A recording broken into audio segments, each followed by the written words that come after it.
بسم اللہ الرحمن الرحیم محمد صلی اللہ علیہ رسول الکریم۔ احوال برزخ میرے محترم بزرگوں، دوستوں، عالم برزخ اس دنیا سے کروڑوں گنا بڑا عالم ہے۔ اس عالم کی شروعات 6 زمینوں کے بعد شروع ہوتی ہے۔ اس عالم برزخ کا اس زمین سے دوری کا اندازہ ہی لگایا جا سکتا ہے، کیونکہ صحیح دوری کا علم صرف اللہ رب العزت ہی کو ہے۔ ہاں، اپنی زمین سے جس پر ہم سب رہ رہے ہیں، باقی 6 زمینوں کی دوری البتہ معلوم کی جا سکتی ہے۔ جیسے اس پہلی زمین سے دوسری زمین کی دوری 86 ارب 7 کروڑ کلومیٹر مریخ نام سے جانا جاتا ہے۔ اس زمین کا پھیلاؤ ہماری زمین کا آدھا ہے۔ ایک راکٹ کو اس زمین پر پہنچنے میں 229 دن لگتے ہیں۔ یہاں پر ایک حدیث کا سامنے لانا ضروری ہے، جس میں فرمایا ہے کہ دین اگر سریا پر ہوتا تو یہ فارس والے اسے وہاں سے لے آتے۔ فرمایا ایمان اگر سریا پر ہوتا تو یہ وہاں سے لے آتے۔ ان حدیثوں میں حضور صلی اللہ علیہ وسلم نے 2 چیزوں پر پکے طور سے مہر لگا دی۔ ایک تو یہ کہ دین، علم اور ایمان، یہ تینوں چیزیں سریا پر نہیں ہیں۔ دوسری یہ کہ اگر ہوتا تو یہ وہاں سے لے آتے، یعنی انسان کی پہنچ سریا تک نہیں ہو سکتی ہے۔ سریا کہتے ہیں چاند تاروں کے ہیرمیٹ وغیرہ کو۔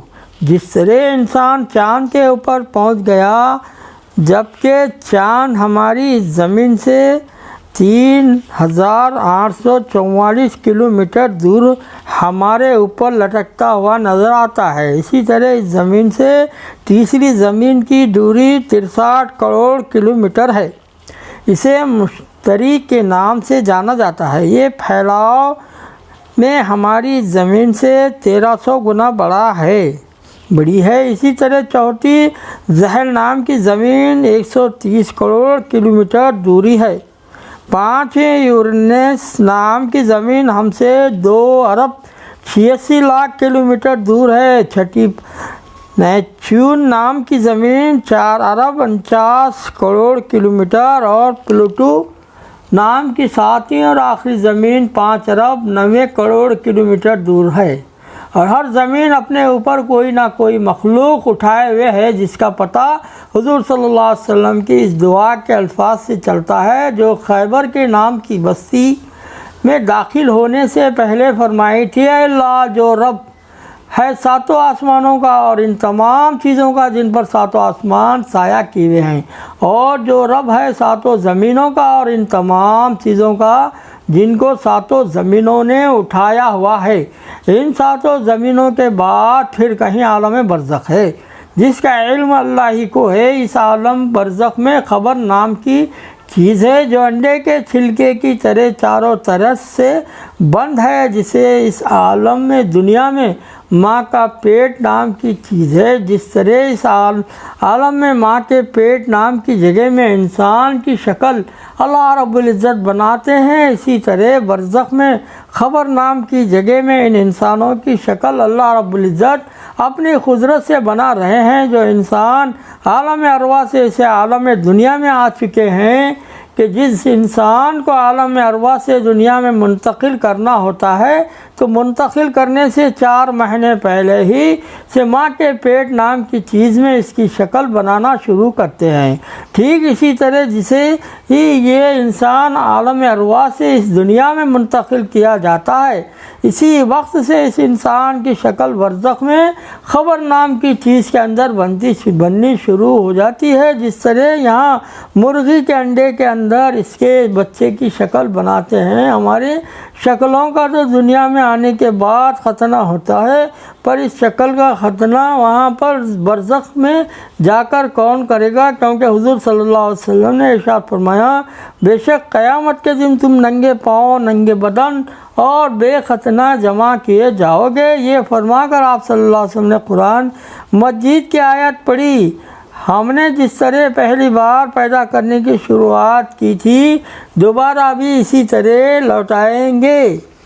جیسا کہ ابھی برزخ میں فرشتوں کے سوال جواب کرنے والی حدیث کے کچھ الفاظ، یہاں تک کہ اللہ رب العزت قیامت کے دن اس جگہ سے اٹھائے گا، گزرے ایک اور حدیث ہمارے سامنے آ جائے جس سے عالم برزخ کا سمجھنا کچھ آسان ہو جائے۔ حضور صلی اللہ علیہ وسلم نے ارشاد فرمایا، جنت میں جو آدمی بھی داخل ہوگا آدم علیہ السلام کی شکل پر 60 ہاتھ کا ہوگا۔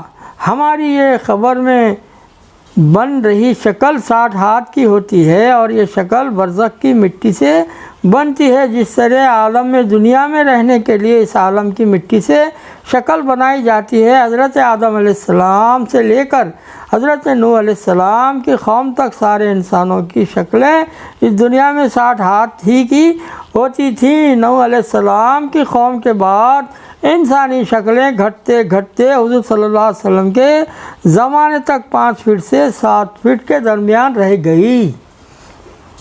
اور آپ سوچیں کہ اس 19,59,50,000 مربع میل والی اس زمین پر انسانوں کے رہنے کے لیے 5,74,10,000 مربع میل پھیلی مٹی پر ایک اکیلا تنہا انسان یعنی حضرت آدم علیہ السلام جنت سے نکال کر 7 آسمانوں سے ہوتے ہوئے اس زمین پر فرشتوں کے ذریعے اتارے جا رہے ہیں۔ جس طرح حضرت عیسیٰ علیہ السلام پیلے رنگ کے کپڑے پہنے ہوئے دوسرے آسمان سے 2 فرشتوں کے کندھے پر ہاتھ رکھے ہوئے اتریں گے۔